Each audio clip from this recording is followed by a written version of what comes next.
ये टाइप के प्रॉब्लम में अपने को कॉस्ट शीट भी बनानी पड़ती है। सबसे पहले जो हम लोग ने 4-5 प्रॉब्लम लिए वो स्टेटमेंट वाले प्रॉब्लम थे। तो उसमें आपको बताया जाता था कि पर्टिकुलर एक्सपेंसेस है या ओवरहेड्स कॉस्टिंग में इतना है और फाइनेंशियल में इतना है। अभी ये टाइप के प्रॉब्लम में आपको कॉस्ट शीट बनानी पड़ती है और कॉस्ट शीट बनाने के बाद में आपको रिकन्सिलेशन का स्टेटमेंट बनाना पड़ता है। और कॉस्ट शीट पहली बनाने की बाद में वर्किंग बनाने का, वर्किंग के बाद आपको फिर रिकन्सिलेशन का स्टेटमेंट बनाना पड़ता है। तो स्टार्ट करते हैं। अभी ये प्रॉब्लम में R S T limited has furnish the following information from the financial book for the year ended 31st March 2012।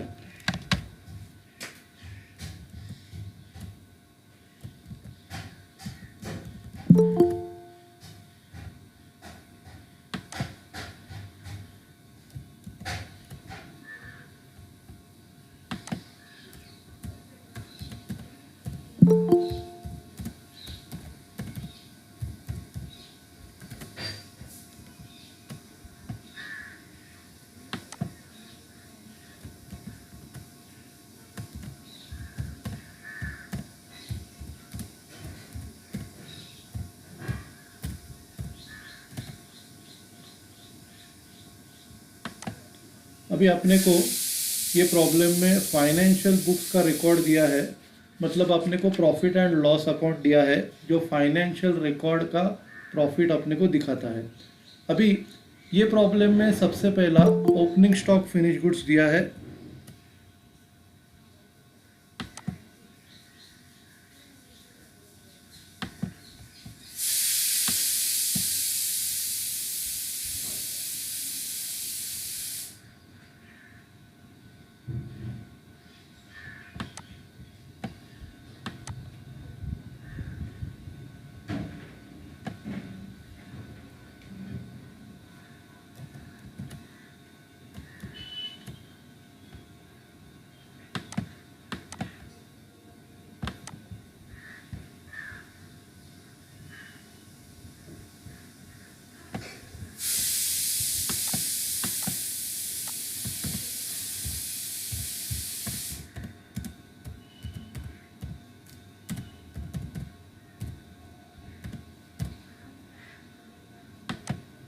तो सबसे पहला अपने को ओपनिंग स्टॉक फिनिश गुड्स दिया है 2500 यूनिट से और उनका अमाउंट दिया है।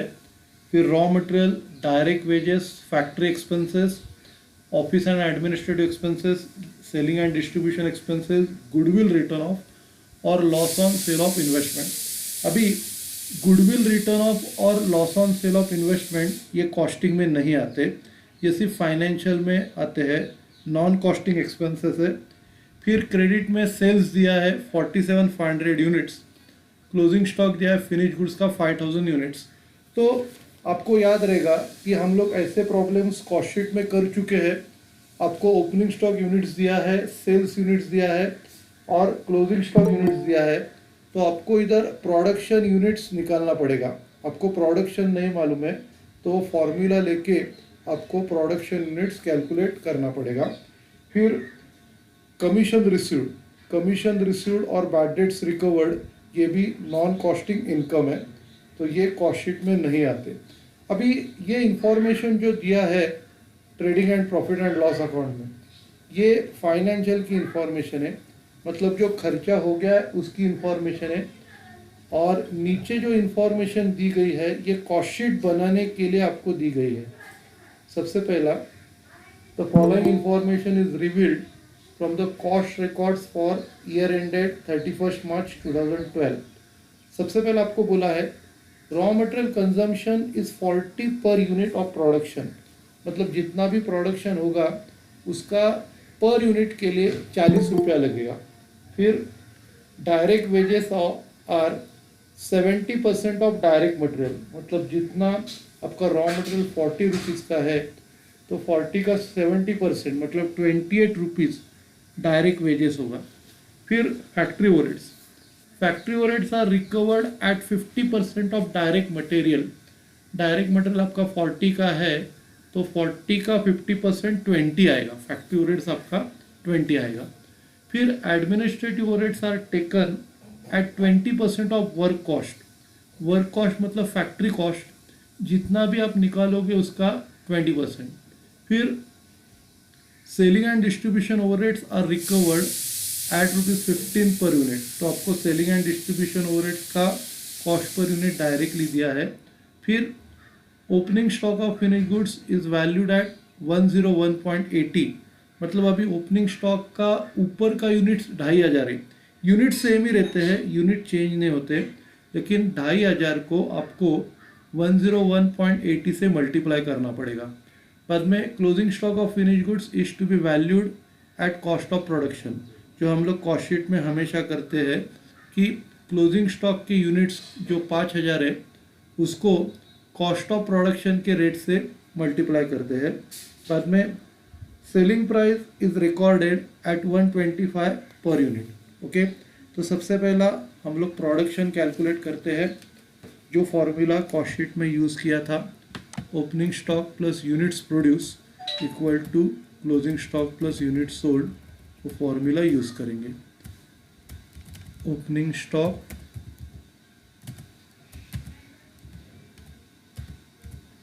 Units, opening stock units plus units produced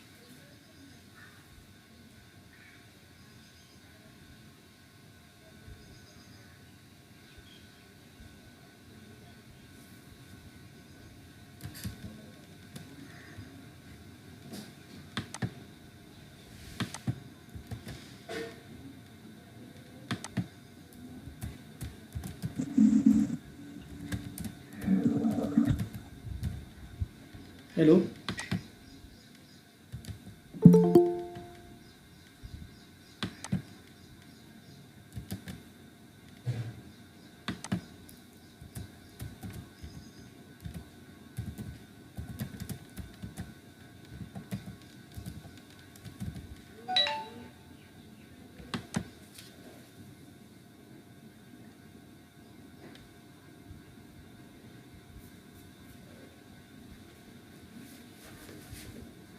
opening stock units plus units produced,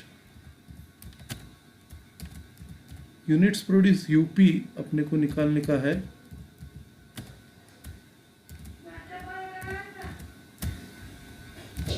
और इसको इक्वलाइज करना है closing stock units plus units sold से।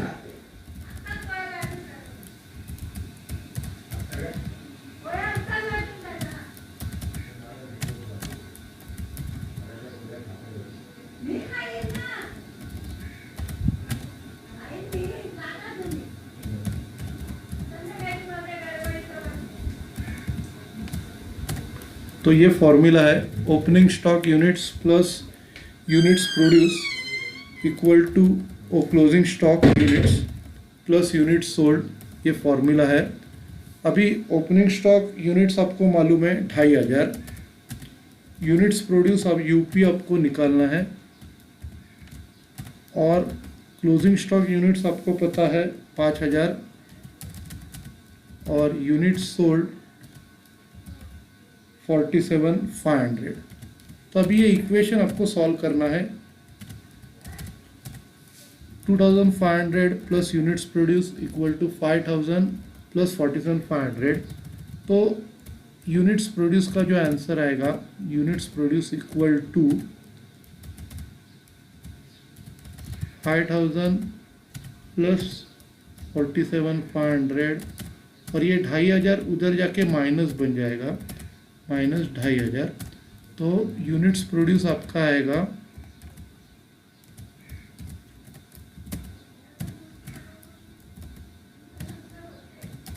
5000 प्लस 47,500 माइनस 2500, तो ये 50,000 आएगा units produced.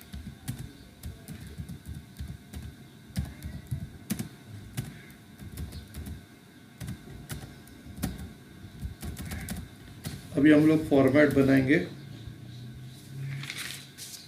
In the books of RST limited,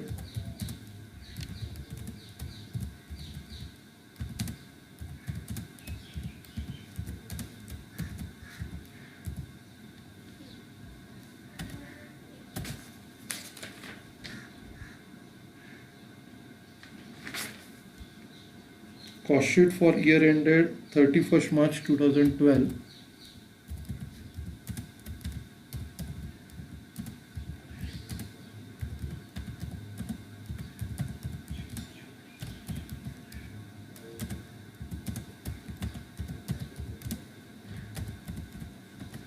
अभी कॉलम्स आएंगे अपने।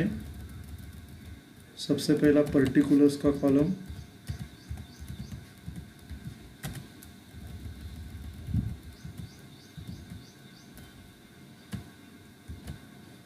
अभी पर्टिकुलर्स कॉलम्स ड्रॉ करने से पहले अपने को इधर लिखना पड़ेगा प्रोडक्शन 50,000 यूनिट्स,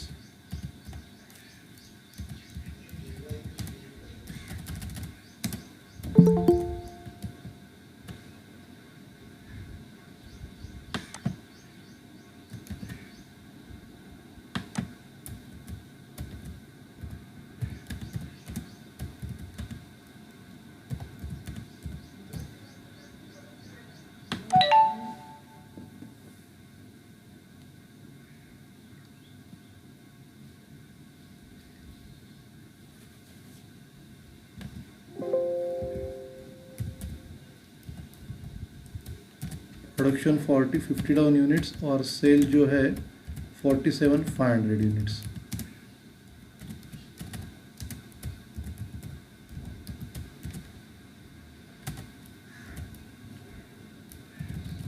कॉलम्स बनाएंगे पर्टिकुलर यूनिट्स, बाद में कॉस्ट पर यूनिट और टोटल कॉस्ट।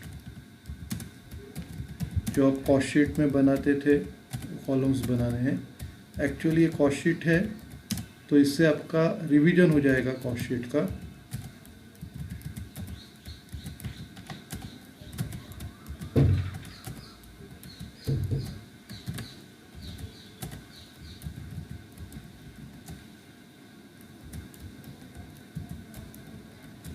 फॉर्मेट बनाते हैं।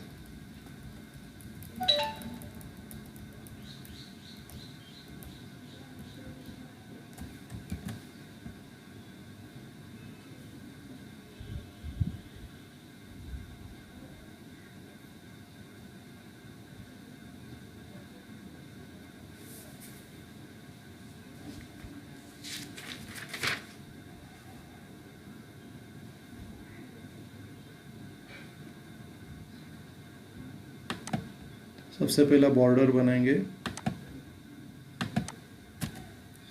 फिर रूलिंग करते हैं।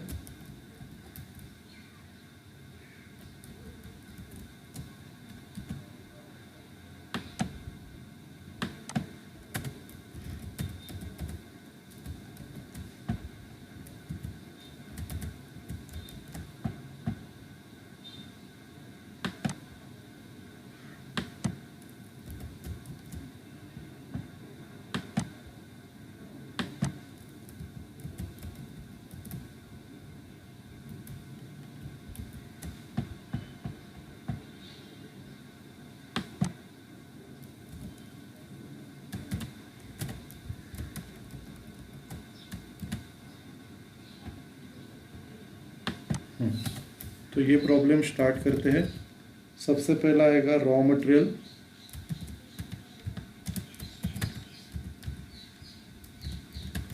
अभी रॉ मटेरियल उन्होंने बोला है 40 रुपीज़ का लगेगा, तो इधर आउटर कॉलम में 40 2 डेसिबल तक लेंगे।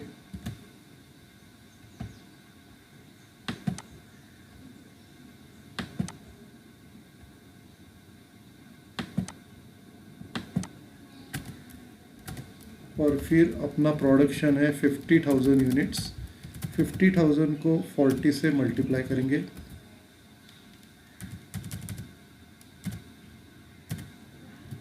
$50,000 इंटू 40, तो ये 20 लाख आएगा। उसके बाद डायरेक्ट वेजेस ये 70% बोला है। डायरेक्ट वेजेस 40 का 70% मतलब 28 आएगा।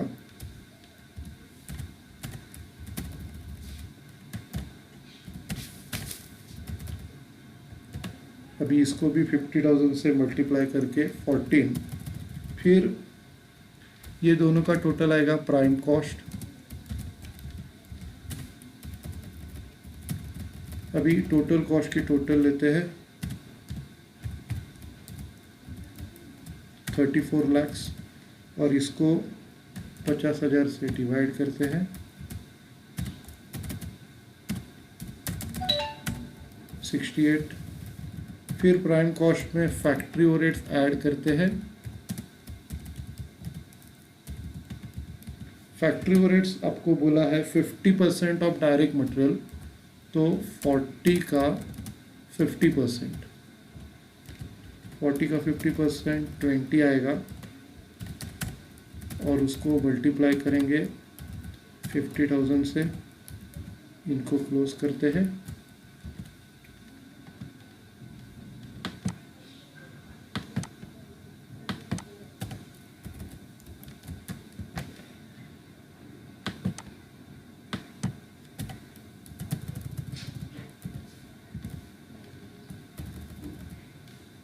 अभी इनकी टोटल आइदर फैक्ट्री कॉस्ट या वर्क कॉस्ट, ये दोनों नाम है इसके टोटल के।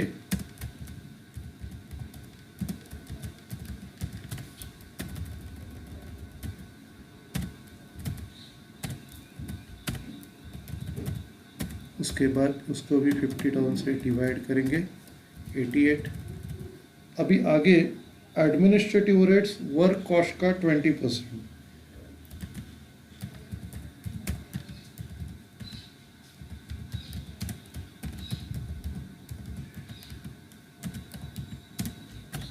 तो वर्क कॉस्ट 88 है, 88 का 20% कंसीडर करना पड़ेगा 17.60 और ये अपने को 2 डेसिमल तक लेना है।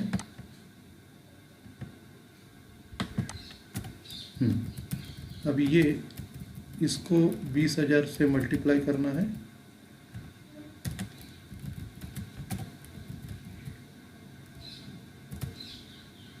अभी इनकी टोटल आएगी कॉस्ट ऑफ प्रोडक्शन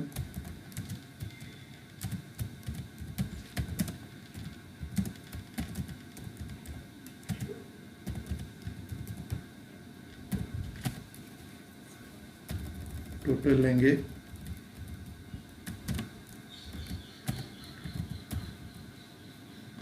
और इसको 50,000 से डिवाइड करेंगे। इसको अभी क्लोज करते हैं। अभी कॉस्ट ऑफ प्रोडक्शन होने के बाद अपने को opening stock of finish goods add करना पड़ता है। Add opening stock of finish goods.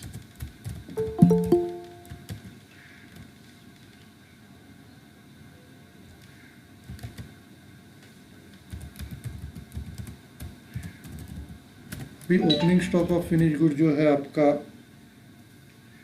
Unit से 2,500 और इसका रेट जो दिया है 101.80। अभी रेट को ऐड नहीं करना है, अपने को 2 डेसिमल तक लेना है और सिर्फ इसको मल्टीप्लाई करना है 2,500 इंटू 101.80, 2,54,500। अभी यूनिट्स में यूनिट्स ऐड करने का, 50,000 में 2,500 ऐड करने का, रेट ऐड नहीं करने का और ये टोटल कॉस्ट ऐड करने का। ठीक है, अभी इनको क्लोज करते हैं।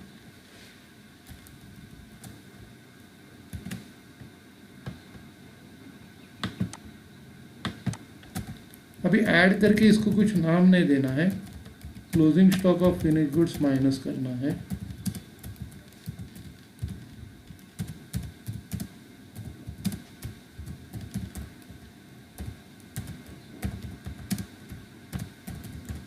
क्लोजिंग स्टॉक फिनिश गुड्स से आपका 5,000 और रेट आपको कॉस्ट ऑफ प्रोडक्शन का लेना है 105.60, 2 डेसिमल तक लेना है।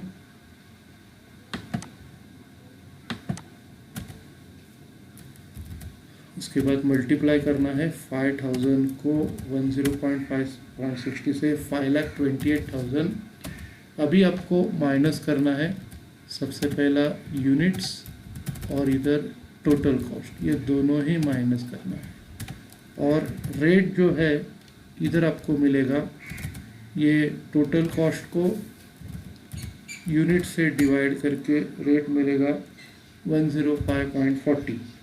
तो ये रेट है, 2 डेसिमल तक लेना है। ओके, तो ओपनिंग स्टॉक ऐड किया, क्लोजिंग स्टॉक डिडक्ट किया, फिर अपने को मिलेगा cost of goods sold.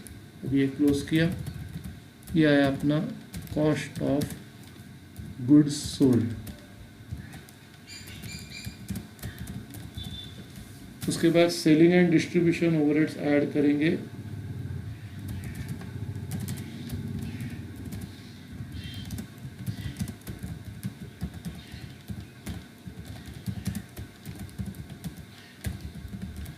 Selling and distribution overheads बोला है 15 रुपया पर यूनिट, 2 डेसिमल तक लेंगे 15, और इसको मल्टीप्लाई करेंगे 50,000 में, इधर 47,500 से मल्टीप्लाई करेंगे। अभी ये यूनिट्स अपने को लेने हैं 47,500। अभी इधर ऐड करके अपने को मिलेगा टोटल कॉस्ट या कॉस्ट ऑफ सेल्स।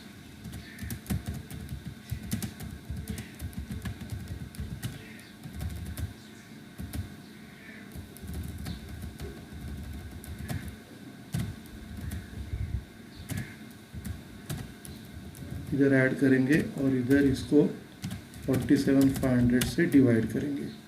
120.40, 2 डेसिमल तक लेना है। इसको क्लोज करते हैं।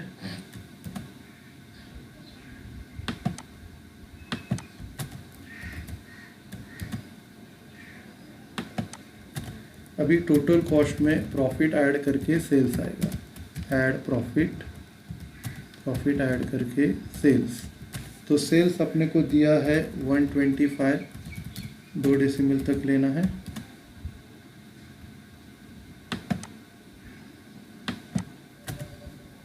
और फिर प्रॉफिट, ये दोनों का डिफरेंस आएगा 125 माइनस 120.40, 4.60। अभी इसको 47,500 से मल्टीप्लाई करेंगे, 59,37,500, और प्रॉफिट, ये दोनों का डिफरेंस आएगा 2,18,500। अभी इसको क्लोज करते हैं सेल्स को।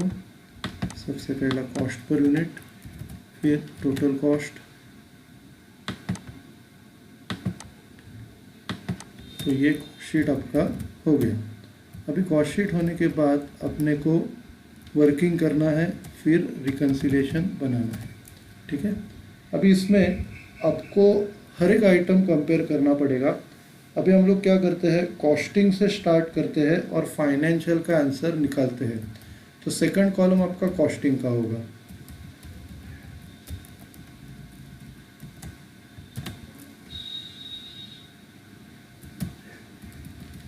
तो जो नोट है पर्टिकुलर, सेकंड कॉलम कॉस्टिंग का होगा।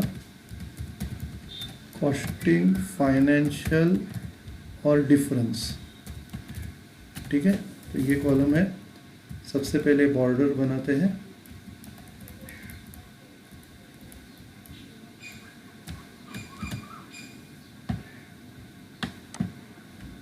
अभी रूलिंग करते हैं।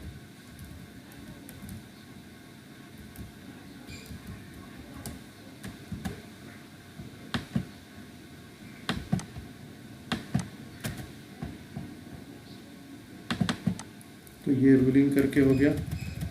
अभी हम लोग इधर वर्किंग करते हैं। अभी सबसे पहला इधर opening stock of finish goods है।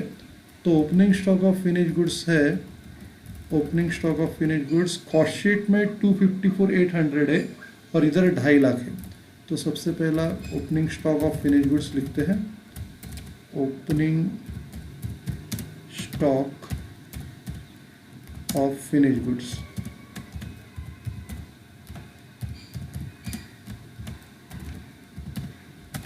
कॉस्टिंग में आपने लिखा 254,500, 254,500, और फाइनेंशियल में 2.5 लाख है, पहला आइटम है आपका। तो फिर 4,500 प्लस में आ रहा है, 4,500 आपको ऐड करना पड़ेगा, ठीक है। इसके बाद next raw material. Raw material costing में है 20 लाख का और इधर 20,80,000 का है। तो अगला है रॉ मटेरियल।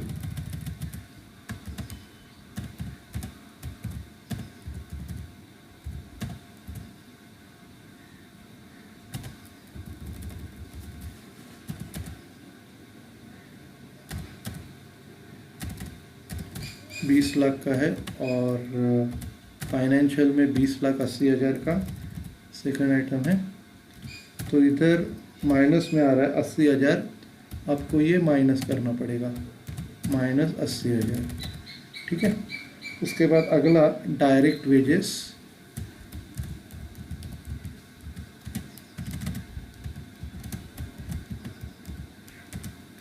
डायरेक्ट वेजेस आपका कॉस्टिंग में है 14 लाख,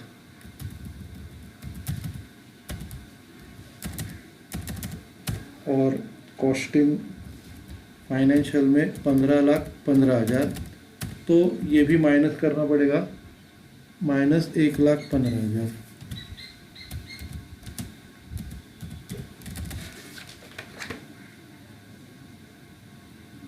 नेक्स्ट फैक्ट्री एक्सपेंसेस या factory overheads. Factory overheads costing में फैक्ट्री ओवरहेड्स बोलते हैं, फाइनेंशियल में फैक्ट्री एक्सपेंसेस बोलते हैं, सेम ही चीज़ वो। फैक्ट्री ओवरहेड्स कॉस्टिंग में 10 लाख है और फाइनेंशियल में 10,18,000 है, ये भी माइनस है, -18,000। Next administration overheads.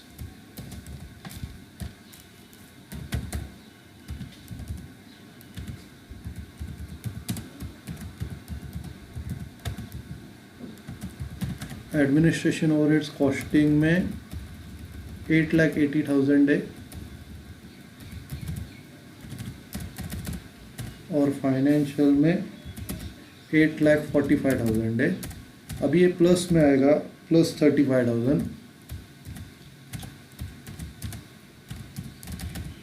नेक्स्ट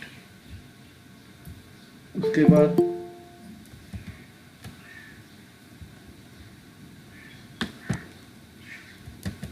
प्रज्ञा एवढा लेट झाला जॉईंट व्हायला?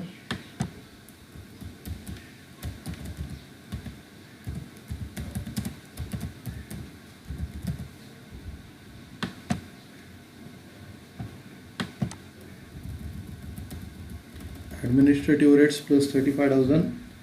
फिर सेलिंग एंड डिस्ट्रीब्यूशन ओवरहेड्स लेंगे।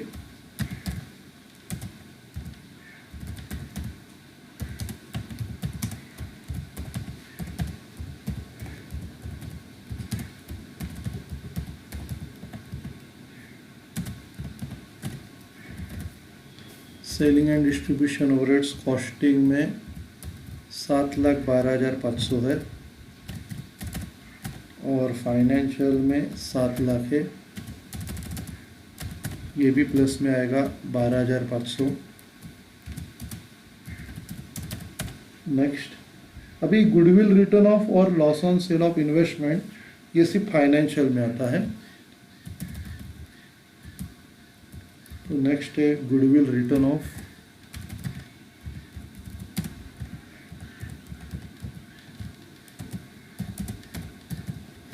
फाइनेंशियल में आएगा 60,000, तो ये माइनस में जा रहा है, -60,000। उसके बाद loss on sale of investment, वो भी फाइनेंशियल में 1 लाख।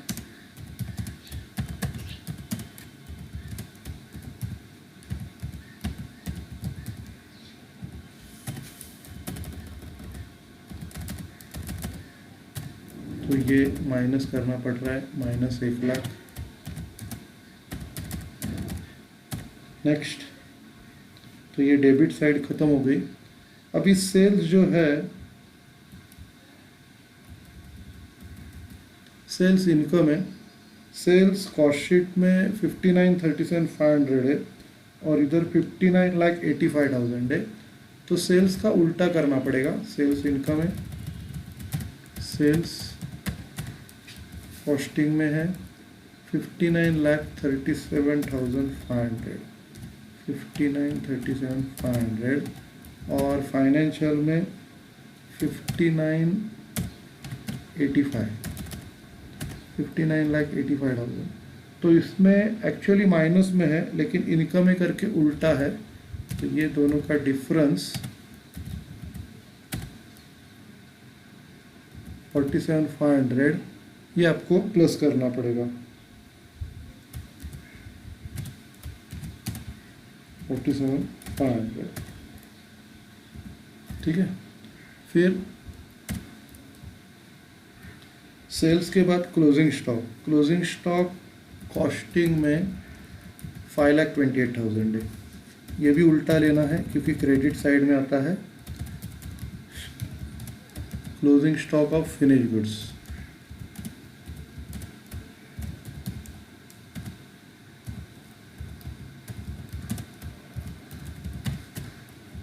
कॉस्टिंग में आपको दिया है 5,28,000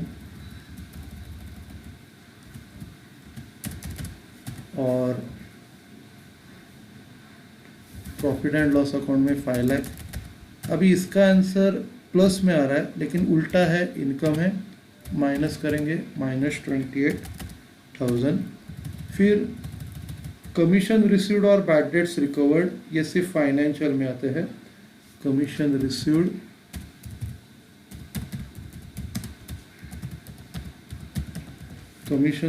की अमाउंट है 35,000, फाइनेंशियल में आएगी।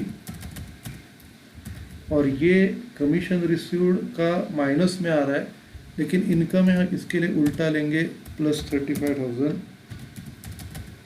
और बैड डेट्स रिकवर्ड का भी सेम करना है क्योंकि वो इनकम है।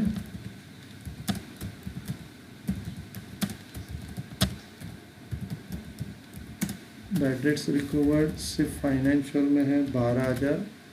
अभी इसका भी आंसर माइनस है लेकिन हम लोग प्लस लिखेंगे, इनकम है, इसके लिए उल्टा है। ओके, तो ये स्टेटमेंट अपना हो गया।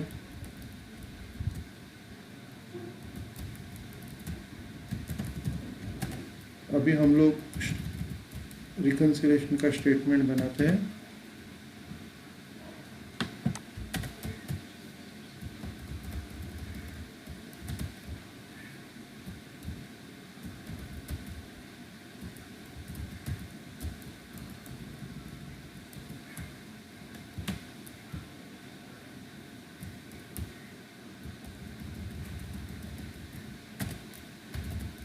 तो ये फॉर्मेट है, अभी ये in the books of RST limited.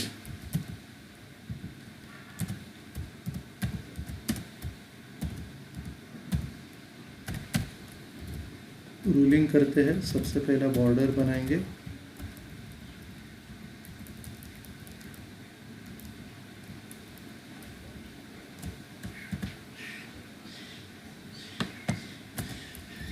Border बनाया। अभी रूलिंग करते हैं। एक्चुअली लाइट इधर का गया, मैं आपको रिकॉर्डिंग भेजूंगा।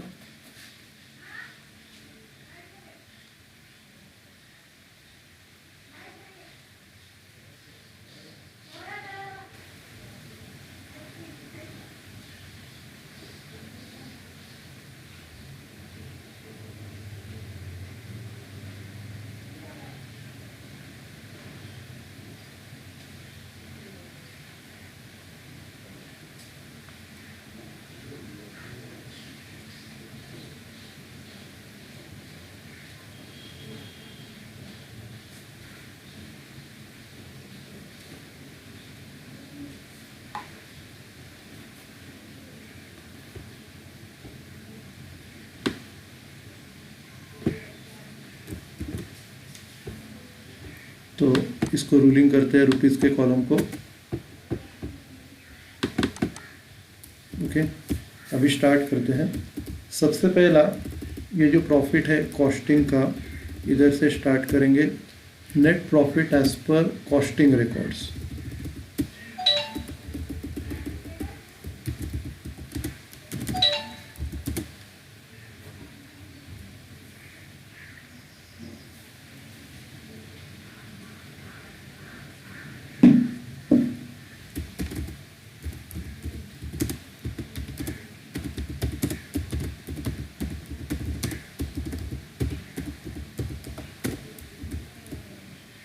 Net profit as per costing record से 218,500।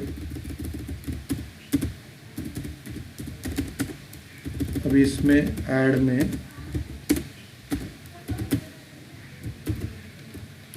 में सबसे पहला ओपनिंग स्टॉक आएगा फिनिश गुड्स का।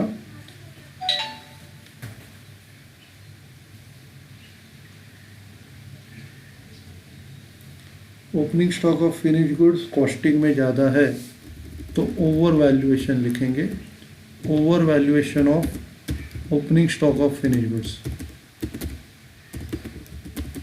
Over valuation of opening stock of finish goods.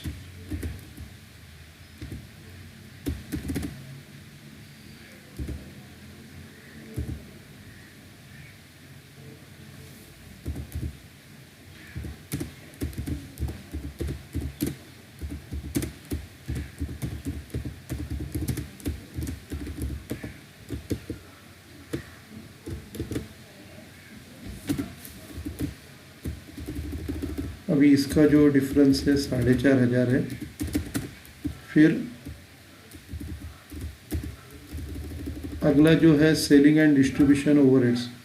Selling and distribution overheads costing में ज़्यादा है तो ओवर एब्सॉर्प्शन लिखेंगे। Over absorption of selling and distribution overheads.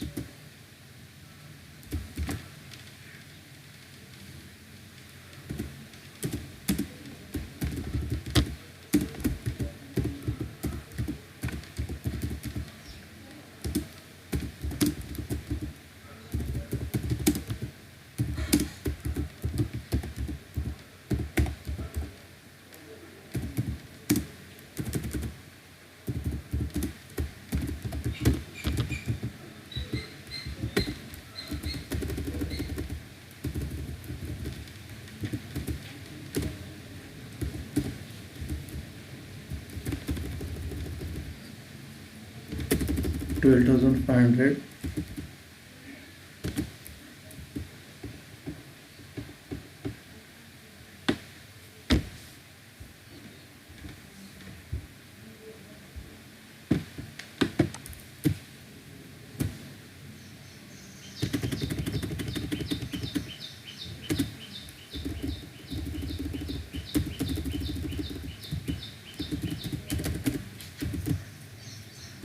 अब इधर सेलिंग एंड डिस्ट्रीब्यूशन ओवरहेड्स भी है और एडमिनिस्ट्रेटिव ओवरहेड्स भी है।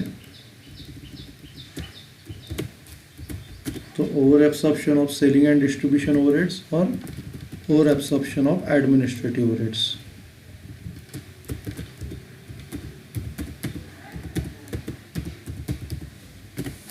एडमिनिस्ट्रेटिव ओवरहेड्स है 35,000। Next sales. अभी सेल्स की वैल्यू हम लोगों ने कॉस्टिंग में कम की है तो इधर लिखेंगे sales recorded less in costing. Sales taken लिखेंगे। Sales taken less in costing.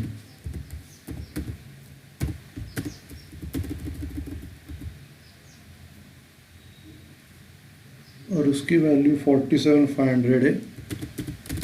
Next commission received. Commission received 35,000।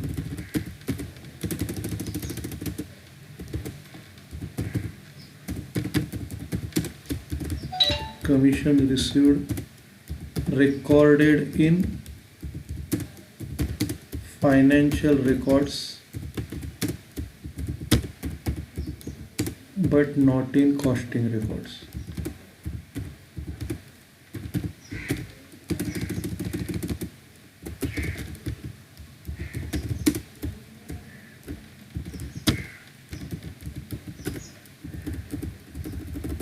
और इसकी अमाउंट है 35,000 और बैड डेट्स रिकवर्ड का भी सेम ही है।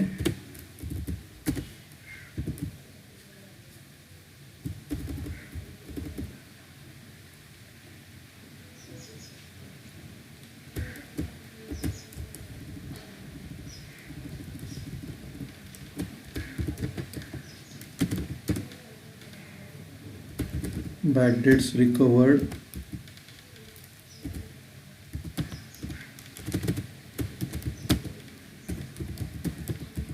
recorded in financial records but not in costing records.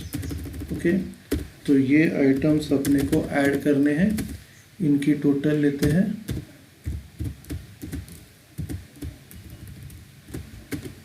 $1,46,500।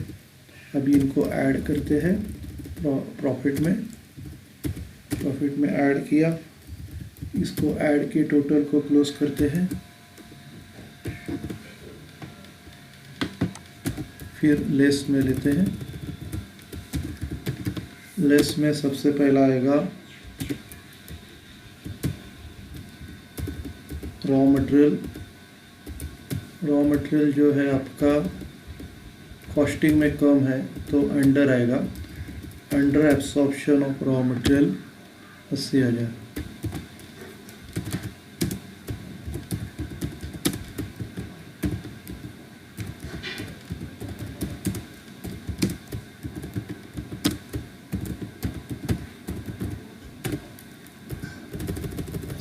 आएगा। Next, wages का भी अंडर एब्सॉर्प्शन है 1,15,000।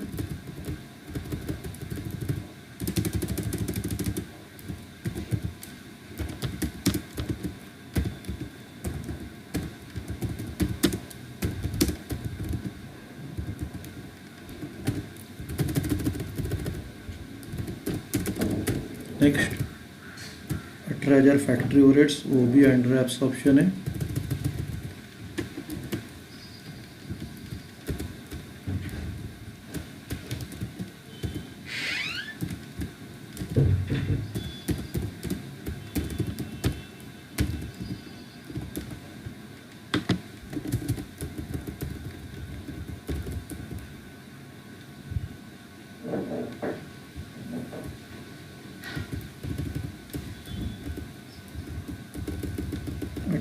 है factory overheads.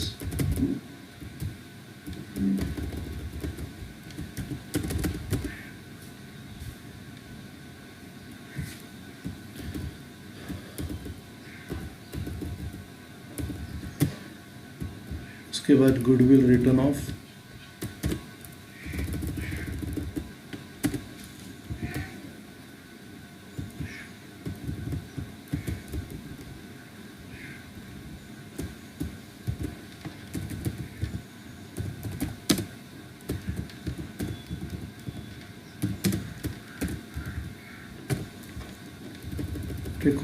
recorded in financial records but not in costing records 1,00,000। 60,000 है और loss on sale of investment 1,00,000 है।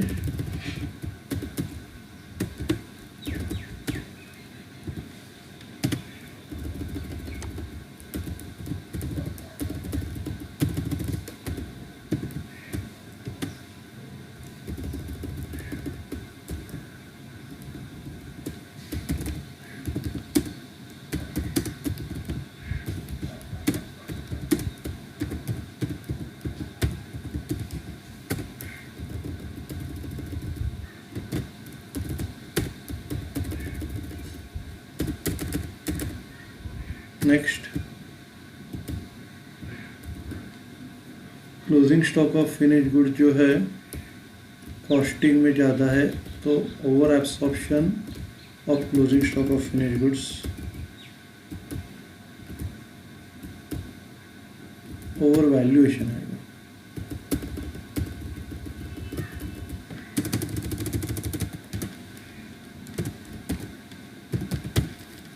Over valuation of closing stock of finished goods, इसकी value है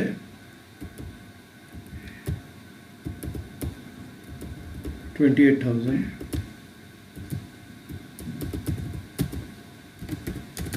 तो ये लेस के आइटम से लेस के आइटम्स की टोटल लेंगे,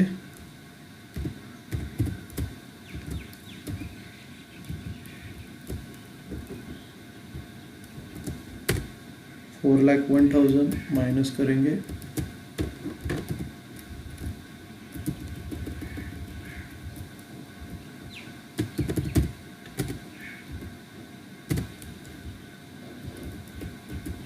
तो अभी इधर आंसर आपका माइनस में आ रहा है।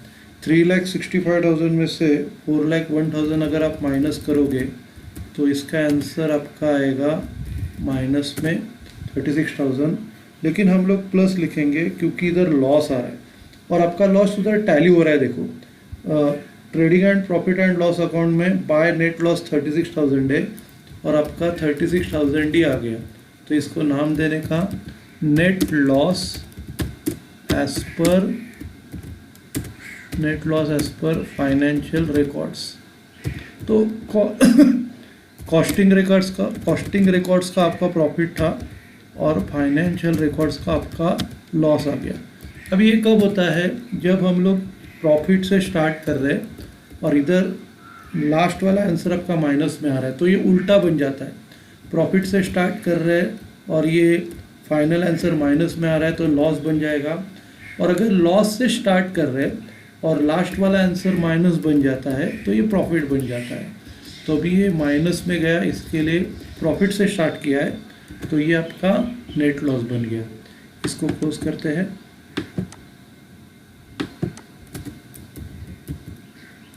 ये लेस की टोटल को भी क्लोज करते हैं।